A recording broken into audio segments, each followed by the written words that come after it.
अस्सलाम वालेकुम रहमतुल्लाह। आई होप कि आप सब ठीक होंगे। यार आज की वीडियो दुबई से पाकिस्तान से दुबई और दुबई से यूरोप जाने का आसान तरीन तरीका इस वीडियो के अंदर मैं मुकम्मल आपको बताऊंगा। आपको पता है कि मैंने पिछली वीडियो बनाई और वीडियो के अंदर जो है ना उसके बाद जो है ना लोगों के बहुत ज़्यादा मैसेज और कॉलें आई, ठीक है, जिसकी वजह से मैं बहुत ज़्यादा तंग हो गया। और ये वीडियो बनाने का मेन मकसद ही यही है ताकि आपको मुकम्मल समझ आ जाए। इस वीडियो को स्किप ना करना वरना मुझे कॉल ना करना, ठीक है। एक दफ़ा आप पहले वीडियो को पूरा देख लिया करें ताकि आपको समझ आ जाए। यार सबसे पहले कि आप पाकिस्तान में मौजूद है, पाकिस्तान में मौजूद है और आपकी तलीम मैट्रिक है या मिडल है, कोई भी तलीम है आपकी, कोई मैटर नहीं रखता।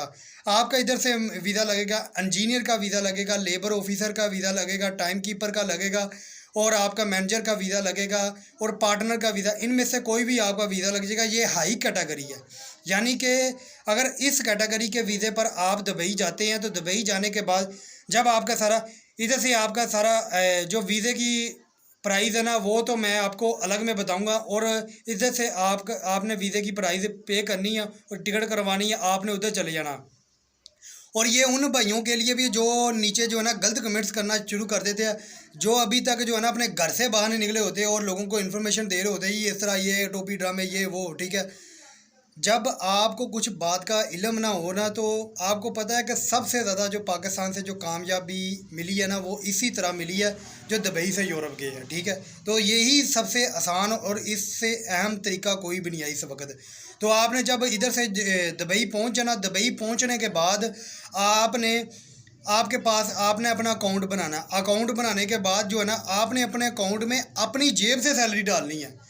आप अपनी 8,000 सैलरी डाल लें, 9,000, 10,000, 6,000 दरम, 6,000 दरम से ऊपर आप सैलरी पर मंथ आपने अपने अकाउंट में डालनी है, ठीक है। और फिर बाद में जो है ना हमसे आपने आपने किसी से भी अगर आप ये वीज़ा लेते हैं, ठीक है, वो आपको फिर एनओसी बना कर देंगे और जिस हिसाब से आप अपनी सैलरी मेंटेन कर रहे होंगे उस हिसाब से आपको वो एनओसी आपकी बना के देंगे, एग्रीमेंट पेपर बना के देंगे, सब कुछ आपको कर देंगे वो। और जब वो करने के बाद फिर आपकी डॉक्यूमेंट्स जो ना जब 6 मंथ की आपकी बैंक स्टेटमेंट बन जाएगी वो आपने आपने खुद बनानी है।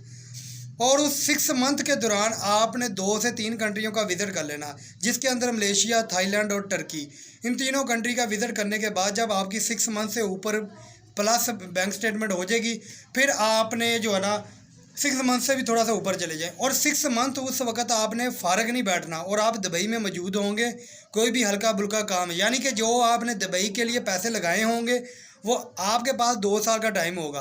अगर आप पाकिस्तान से आपका ज़्यादा से ज़्यादा भी खर्चा होता है ना तो 9 से 10,000 दरम हो जाता है, ठीक है।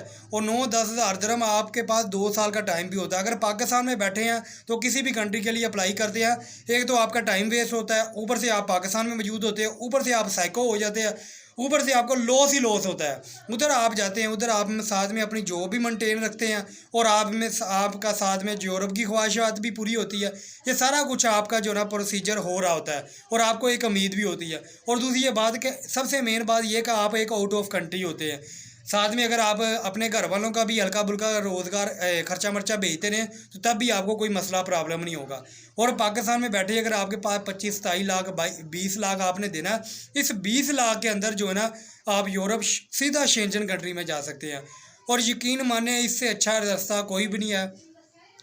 और दूसरे भाई लोग ये कहते हैं जी अपने वीज़े बेचने के चक्कर में ये कर रहा है, मैं कोई वीज़ा बेचने की, ठीक है, आप किसी से भी ले। और इस वक्त का सबसे अहम जो है ना वो यही है, ठीक है। और ये जो घटिया बकवास करते हैं अगर मेरे सामने आए ना तो फिर बकवास करें, फिर मैं इनको मज़ा भी बताऊंगा और इनको दूँ।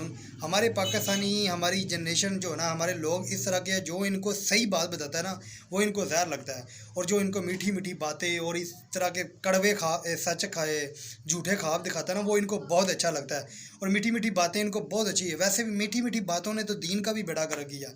जब आप सच और हक की बात करेंगे ना तो हर बंदा आपका दुश्मन बन जाएगा, ठीक है। और जो बंदा सच और हक पर, आपको पता है कि हक पर चलने वाले बंदे कम ही है, तो जब हक की बात होगी तो आपकी मुखालफत तो होगी। तो ये तो एजेंसियों वाली की जो है ना ये जितनी बगैरती ये लोग कर रहे हैं इतनी कोई भी नहीं करता, सही है। तो आप लोग जो है ना थोड़ा सा आप खुद ही मैं आपको रास्ता दिखाता हूँ, आपने फ़ैसला करना है, आपके पास सारा इख्तियारात है, ठीक है।